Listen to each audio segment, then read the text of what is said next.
Honours চতুর্থ বর্ষের প্রিয় শিক্ষার্থীরা, আসসালামু আলাইকুম। আজকের এই অনলাইন ক্লাসে তোমাদের স্বাগত জানাচ্ছি। আমি আফতাবুন নাহার, সহকারী অধ্যাপক, অর্থনীতি বিভাগ, ঢাকা কলেজ। আশা করি তোমরা যে যেখানে আছো ভালো আছো, সুস্থ আছো, নিরাপদে আছো। আসলে আমরা বর্তমানে সবাই খুব খারাপ একটা সময় অতিক্রান্ত করছি, তবে থেমে থাকলে তো চলবে না, আমাদেরকে এগিয়ে যেতে হবে। শত প্রতিকূলতার মাঝে এগিয়ে যাওয়াই কিন্তু জীবন, আর সেই লক্ষ্যে লেখাপড়া এগিয়ে নিয়ে যেতেই আমাদের এই ক্ষুদ্র প্রচেষ্টা। তো আমরা পড়ছিলাম শিল্প অর্থনীতির চতুর্থ অধ্যায়। তো চলো আমরা আমাদের মূল ক্লাসে ফিরে যাই।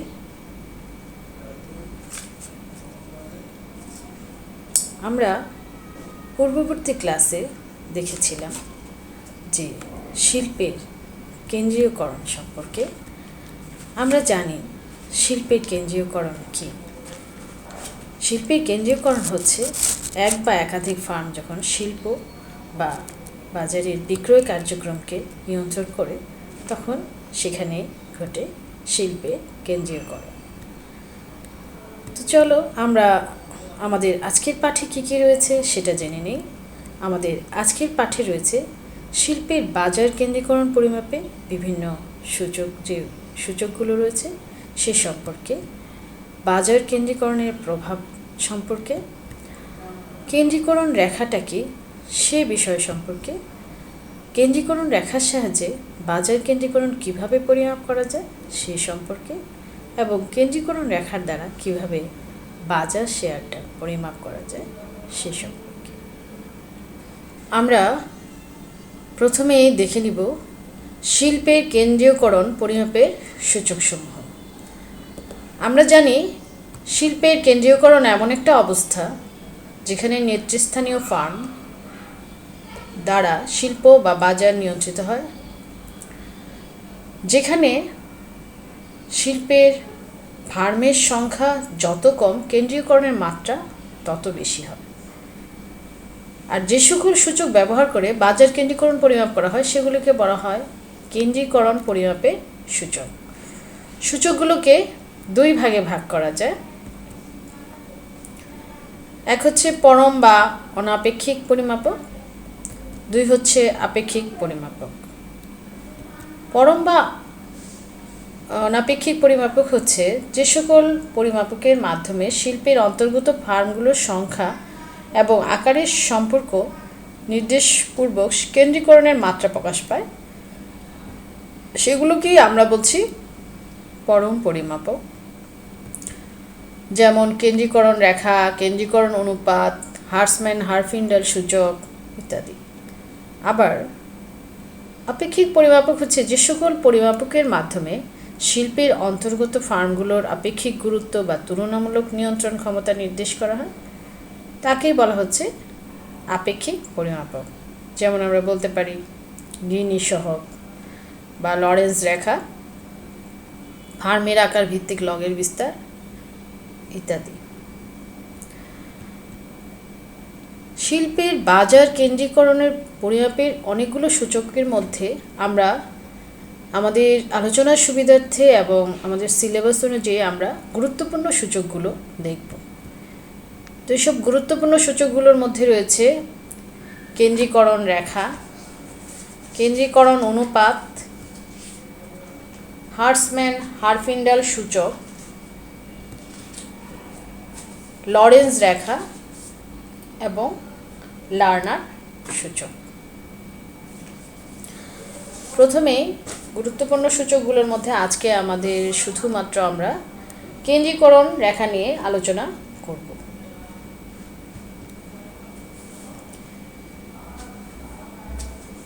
প্রথমেই আমরা আসি যে বাজার কেন্দ্রীকরণের প্রভাবসমূহ বা কেন্দ্রীকরণের ফলে যে বাজারে যেসব প্রভাবগুলো পড়ে সেই প্রভাবগুলো আমরা দেখব। প্রথমে আমরা বলছি যে বাজারে যখন কেন্দ্রীকরণ উপস্থিত থাকে তখন অনেকগুলো ফার্ম বা বিভিন্ন ধরনের ফার্ম একই শক্তির নিয়ন্ত্রিত শক্তির আওতায় আসে, আর এই কেন্দ্রীকরণের ফলে যে অর্থনৈতিক ক্ষমতার কুক্ষিগতকরণ বা একচেটিয়া ক্ষমতার উদ্ভব হয়, আর কেন্দ্রীকরণের মাধ্যমে শিল্পের যে বিভিন্ন কাজকর্ম, শিল্পের উপাদান নিয়োগ, দ্রব্য সামগ্রী উৎপাদন, উৎপাদিত পণ্যের বাজারজাতকরণ ইত্যাদি কিছু সংখ্যক ফার্ম কর্তৃক নিয়ন্ত্রিত পরিচালিত হয়। আর এর ফলে যে প্রভাবগুলো পড়ে, প্রথমে আমরা বলতে পারি যে মুনাফা অর্জনের সাথে যে শিল্পের কেন্দ্রীয়করণ, এটার মধ্যে ঘনিষ্ঠ সম্পর্ক রয়েছে। কাজেই বলা যায় যে মুনাফা অর্জনের আবশ্যিক উপাদান হচ্ছে কেন্দ্রীকরণ। অর্থাৎ শিল্পে যদি কেন্দ্রীকরণের উপস্থিতি থাকে তাহলে একচেটিয়া ক্ষমতা শক্তিশালী হয়, আর একচেটিয়া ক্ষমতা থাকলে ফার্মগুলো দীর্ঘ সময়ব্যাপী উচ্চমাত্রার মুনাফা অর্জন করে থাকে। কাজেই মুনাফা অর্জন এবং কেন্দ্রীকরণ দুটোই ঘনিষ্ঠভাবে সংযুক্ত।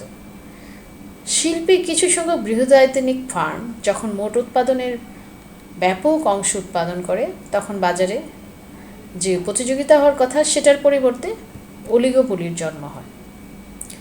শিল্পে কেন্দ্রীয়করণের কারণে ফার্মসমূহ অনেকগুলো সুবিধা লাভ করে। বাহ্যিক যেসব সুযোগ সুবিধা, শ্রম বিভাগ বিশেষীকরণ, তারপর পণ্যের উৎপাদন হ্রাস ইত্যাদি সুবিধার কারণে তারা একচেটিয়া ক্ষমতা বাড়াতে পারে এবং ফলে দ্রব্যের বাজার যে দাম রয়েছে সেটা বৃদ্ধি করতে পারে।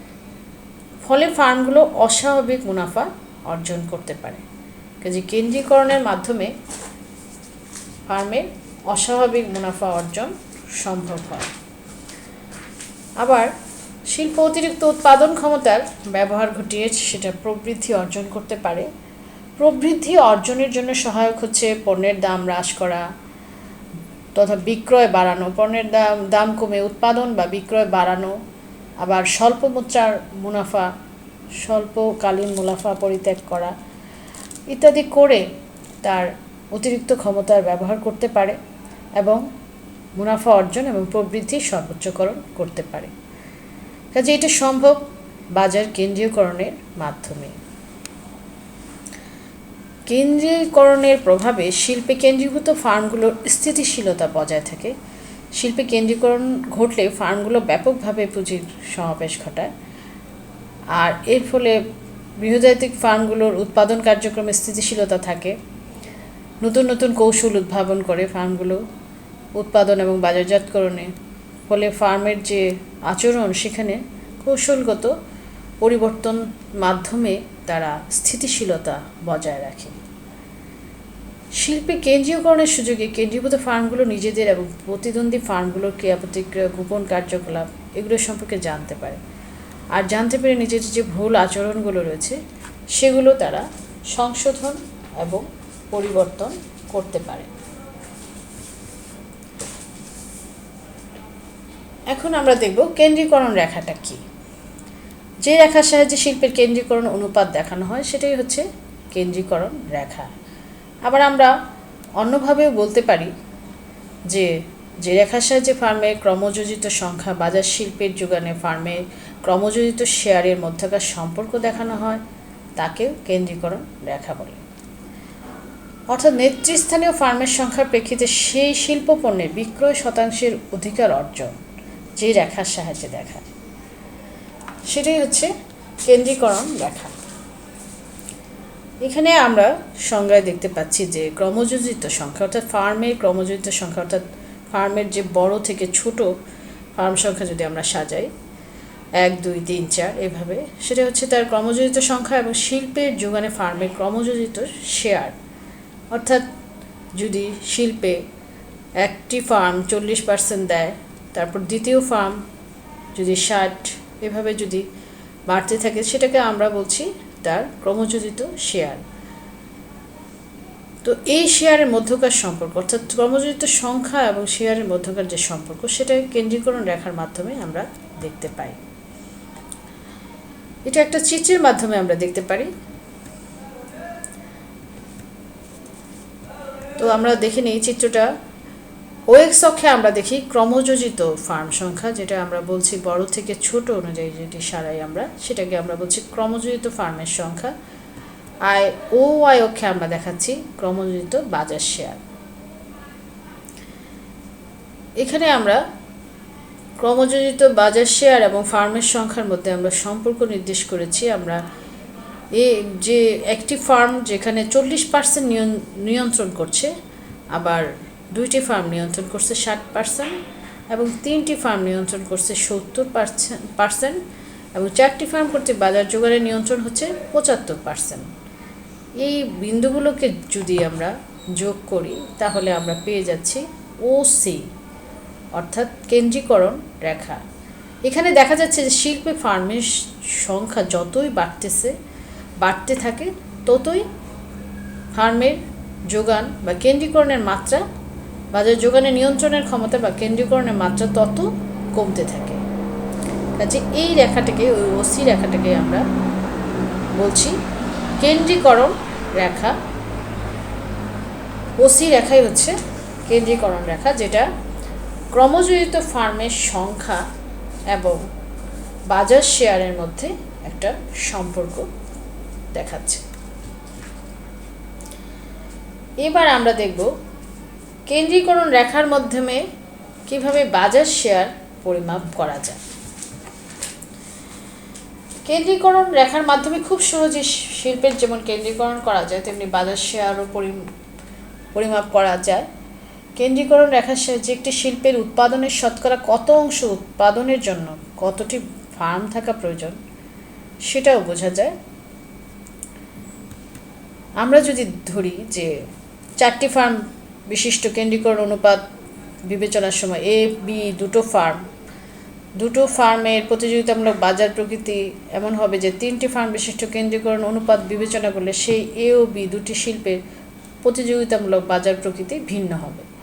কেন্দ্রীকরণ রেখার সাহায্যে দুটি শিল্পের অন্তর্গত ফার্ম সাইজ বন্টনের একটা চিত্রও আমরা পেতে পারি। এখানে আমরা ধরে নিচ্ছি যে দুটি শিল্প এ এবং বি, এখানে আমরা দুটি শিল্পের মধ্যে 5টি করে ফার্ম অন্তর্ভুক্ত দেখিয়েছি, অর্থাৎ প্রত্যেকটি শিল্পে 5টি করে ফার্ম রয়েছে।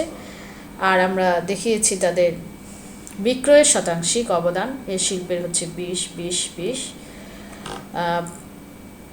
সবশেষে টোটাল হচ্ছে 100, এবং বি শিল্পের বিক্রয় দেখিয়েছি আমরা 60-10-5-5-5, এবং সবশেষে 85।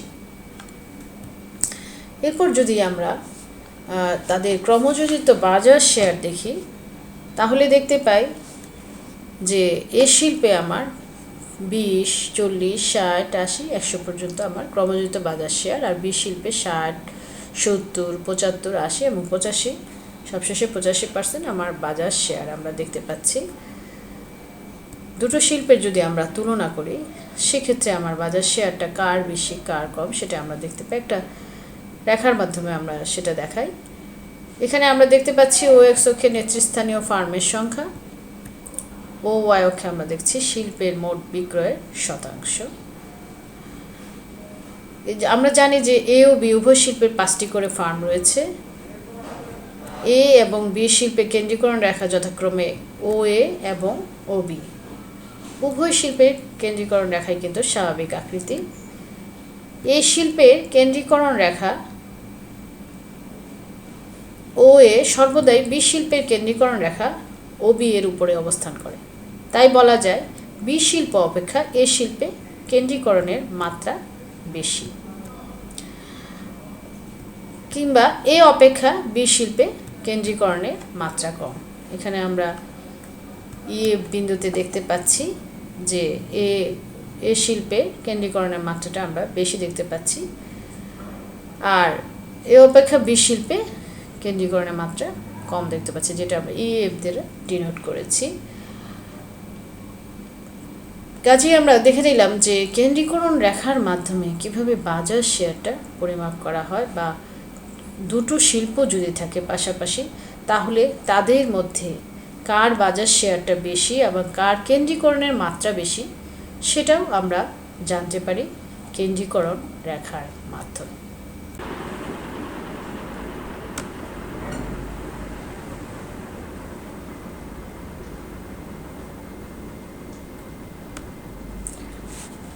প্রিয় শিক্ষার্থীরা, আমরা জেনে নিলাম শিল্পের কেন্দ্রীয়করণে কেন্দ্রীয়করণ পরিমাপের বিভিন্ন সূচকগুলো, কেন্দ্রীকরণ রেখা কি, কেন্দ্রীকরণ রেখার সাহায্যে কিভাবে বাজার শেয়ার পরিমাপ করা হয়। আশা করি তোমরা বিষয়গুলো সকলেই ভালোভাবে বুঝতে পেরেছো। তবে তোমরা বাসায় একটু স্টাডি করলে বিষয়গুলো তোমাদের কাছে ক্লিয়ার হয়ে যাবে। আমরা পরবর্তী ক্লাসে শিল্প অর্থনীতির ৪র্থ অধ্যায়ে কেন্দ্রীকরণ পরিমাপের যে আরও অন্যান্য সূচকগুলো আছে সে সম্পর্কে আলোচনা করব। সবাইকে পরবর্তী ক্লাসের আমন্ত্রণ জানিয়ে আজ এখানেই শেষ করছি। আল্লাহ হাফেজ।